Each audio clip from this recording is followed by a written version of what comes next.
king of late night during his 30-year tenure as host of The Tonight Show. While Carson was known for his affable charm and easy rapport with guests, even he had his limits. Carson harbored intense dislikes towards certain recurring visitors. However, in 1982, one frequent guest finally crossed the line when the guest's humor pushed Carson's patience to the breaking point. There are even reports stating that after one embarrassing incident, Carson angrily banished the guest from his stage forever. As we take a look at the guest Johnny Carson couldn't stand. However, let's first understand what led up to this moment. The early life of Johnny Carson. Long came the beloved king of late night hosting The Tonight Show. He was just a young Midwestern boy practicing magic tricks. Early signs of the talents that would one day charm America, including a few guests Carson just couldn't stand. From an early age, Johnny Carson displayed a fascination and talent for performing magic tricks. Born in 1925, Carson first discovered magic at age 12 when he ordered a magician's kit from a mail-order catalog. He diligently practiced the tricks from the kit, honing skills like sin and showmanship. Before long, the young Carson was performing for family and friends as the Great Carsoni, amazing audiences with his illusions and charm. This provided Carson with his first experiences of connecting with an audience. Though shy as a child, Carson found that magic gave him a means to break out of his shell.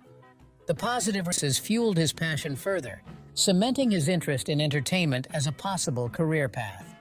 However, Carson's budding magical abilities were put on hold when during World War II.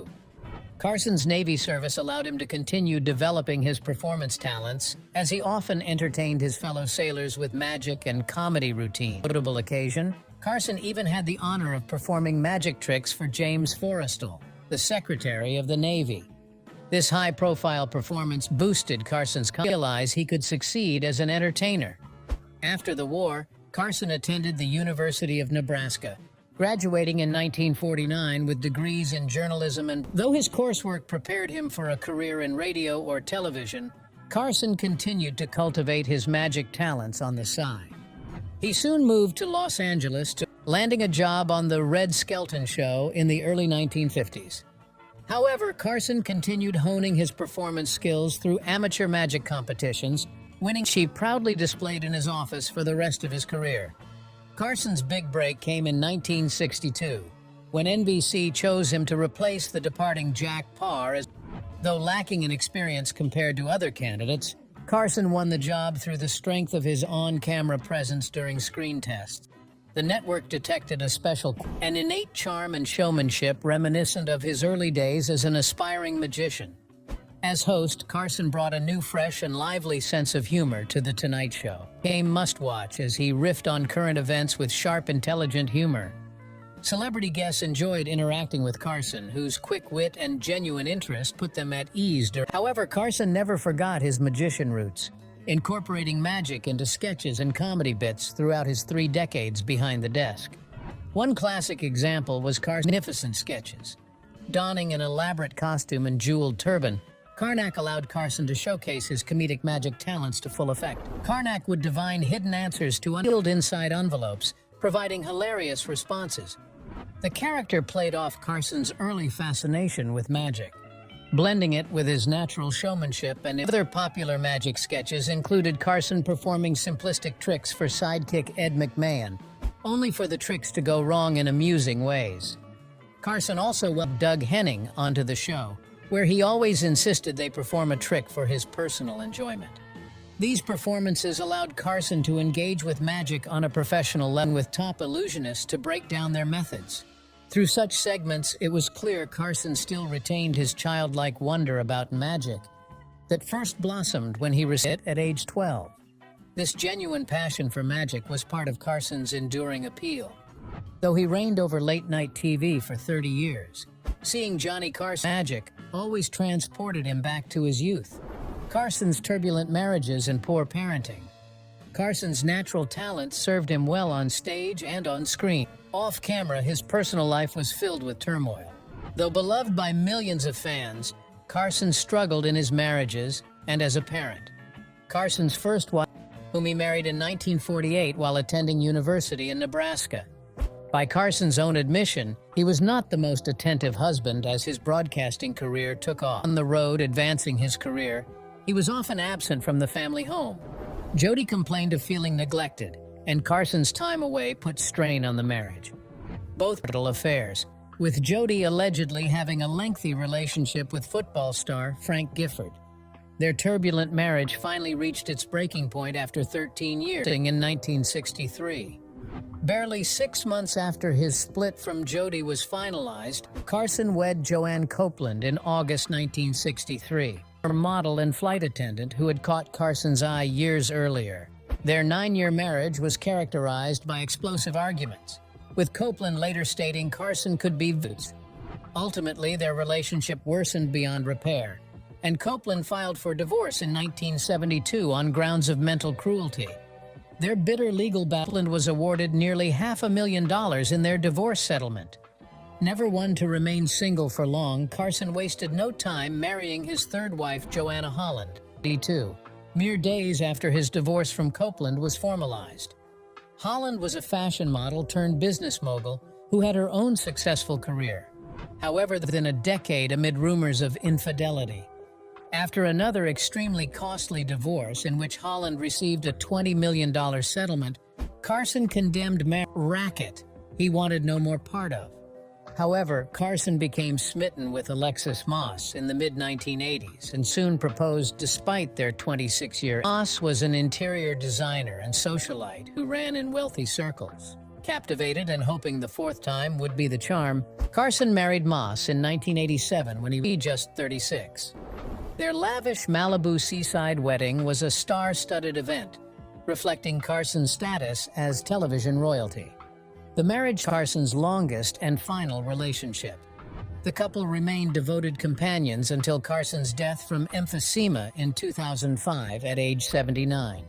Married and guarded her privacy in the subsequent years, preferring to avoid publicity. But by all indications, she was the one partner truly suited for the very complicated stability in his final decades of life after 3 failed marriages. While Carson's romantic relationships frequently failed, even more sadly, his bonds were neglected as collateral damage from his intense professional focus. Even after his divorce from Wolcott, Carson remained distant from his 3 sons. When Rick later struggled with alcoholism and mental health issues during his time in the Navy, Carson did not visit him while he was hospitalized in New York. Rick followed in his father's some time, working as a production assistant on the late-night show Tomorrow, hosted by Tom Snyder. Rick rose to become the show's stage manager and associate in New York City and Los Angeles. However, friend Andy Friendly wrote that Rick struggled to find work after Tomorrow ended. Outside of his work in TV production, photography, as reported by the Los Angeles Times, he particularly enjoyed shooting picturesque landscapes and nature scenes. Tragically, this hobby may have played his demise. In June 1991, 39-year-old Rick died in a single-car accident on Highway 1 near the Pacific Coast. According to police report, he over the edge of the road and tumbled down a barrier. He was thrown from the car during the rollover crash. Police believed Rick may have been distracted trying to take photos while driving. Was found at the scene. Johnny Carson took Rick's sudden death at a young age as a devastating blow. He took a month-long hiatus from The Tonight Show to grieve. Returning to the air, he shared an emotional tribute to his son, speaking of Rick's infectious laugh and their loving relationship. According to Esquire, Carson said losing Rick was what matters most in life. However, other accounts paint a more complicated picture of Johnny's bond with his second-born son. In his book, King of the Night, Lemur alleges that Johnny and Rick had a painful relationship characterized by distance and miscommunication. Rick was described as the rebellious Carson child who had an aloof father's shadow. Lemur writes that Rick felt rejected by his father's emotional unavailability. He quotes Rick's former girlfriend as saying, "Rick carried around father." She claimed Rick was deeply hurt that Johnny never showed up for his performances in small acting roles early in his career.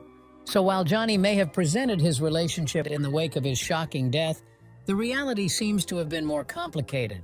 Father and son were likely estranged personally, despite following similar career paths in his mysterious off-screen persona.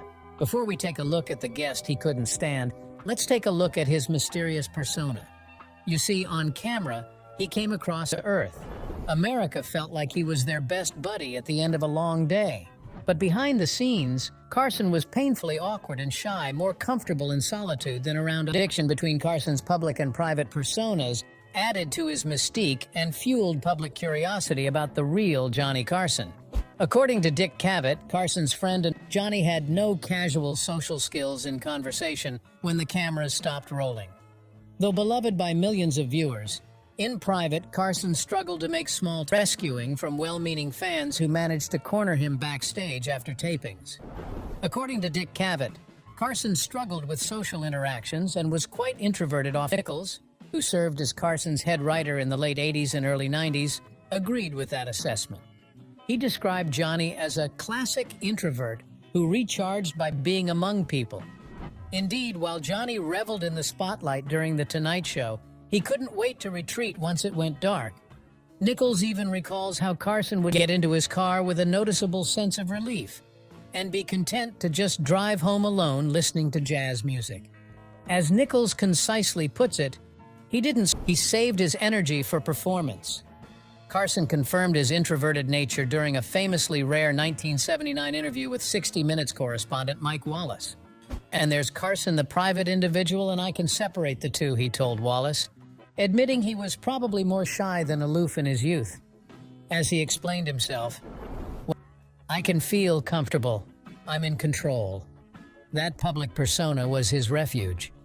Yet socially, when faced with interpersonal situations that felt, Carson would just retreat and avoid those interactions entirely.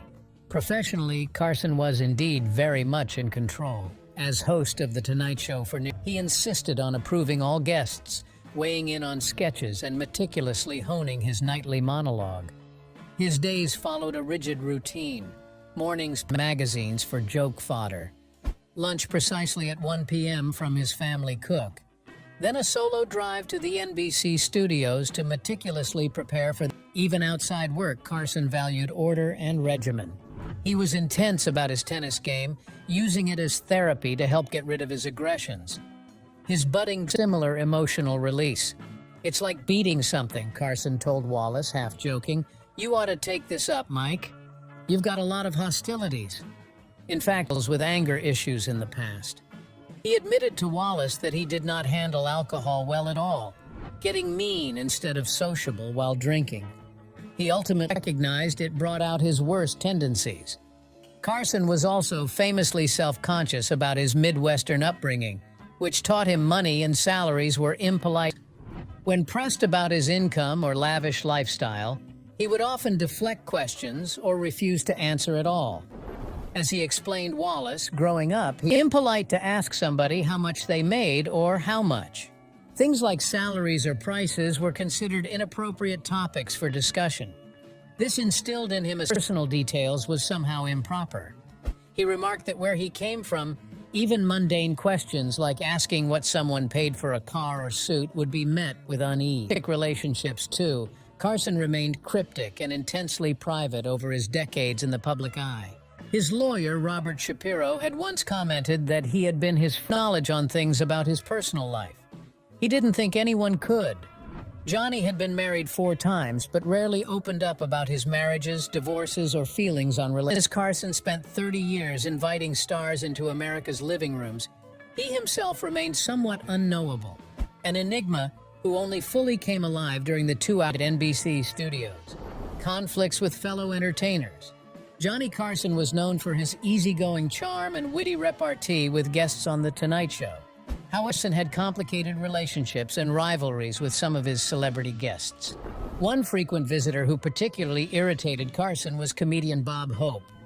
As described in the 2014 biography, Hope, Entertainer of the Century, Hope was one of Carson's most common guests on The Tonight Show, appearing regularly to plug his latest projects. Were ratings friendly, Carson privately resented having him on.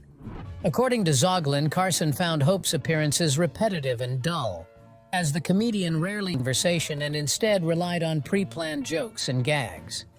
This creative difference reflected a deeper rivalry between the two men.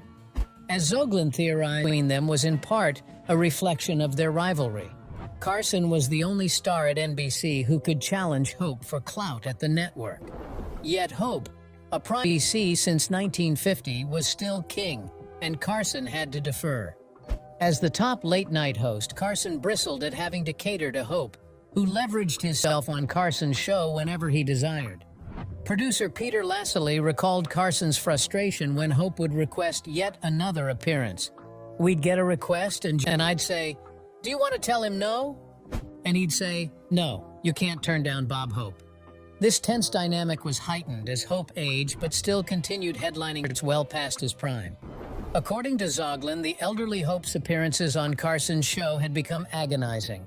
He reported that in his later years, as his hearing and Hope's guest appearances had become even more of a trial. He had often had trouble picking up Carson's questions, and Johnny had had to stick precisely to the notes his staff. Carson was appalled by Hope's refusal to retire gracefully, once telling a writer that if he ever ended up like that, he would want them to shoot him. Their strained relationship highlighted attitude toward aging and losing one's audience appeal.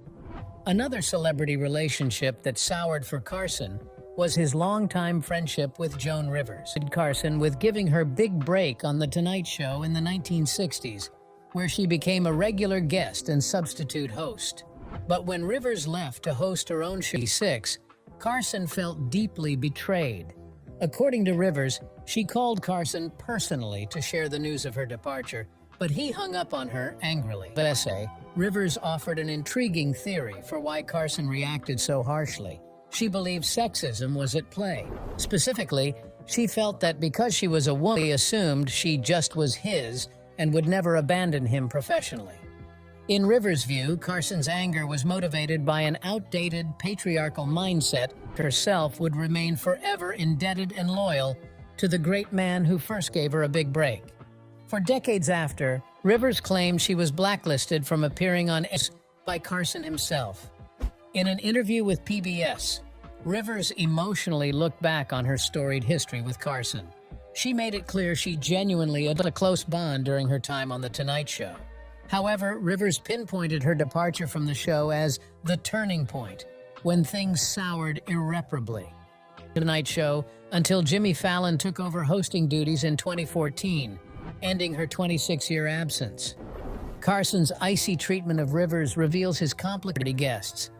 While warm and welcoming on camera, he expected undying loyalty off stage and was unforgiving to those he felt crossed him. The guest Carson couldn't. Johnny Carson hosted The Tonight Show for 30 years, making him one of the most enduring and iconic late-night hosts in history. Over his long tenure, Carson welcomed countless, from huge celebrities to up-and-coming comedians looking for their big break. However, despite his reputation for being friendly and professional, Carson did have certain guests. One frequent visitor who irritated Carson was comedian Charlie Callis. Callis was known for his manic energy and wacky style of physical comedy, making odd faces and punctuating jokes with sound effects and voices. Audiences in the 1960s and 70s enjoyed his vaudevillian flavor, and Callis began The Night Show. By 1982, he had appeared on Carson's show almost 50 times and was considered one of Carson's staples. Behind the scenes, though, Carson of Callis's gimmicks. An inside source revealed that Carson felt Callis failed to evolve and relied too heavily on pre-planned material. Most guests would engage Carson, but Callis preferred scripted gags. While they had a cordial relationship on camera, Carson privately complained that Callis was a one-trick pony and came to a head during Callis's 1982 appearance. He performed a lackluster routine which emphasized all the aspects Carson disliked: silly voices, idioms, and corny punchlines. Johnny even openly mocked Callis by making a bomb whistle sound, indicating the act was bombing. Callis then made the fateful shoving Carson as part of a bit. Carson did not appreciate the physical contact. The host angrily told Callis he would never be on this show again. Callis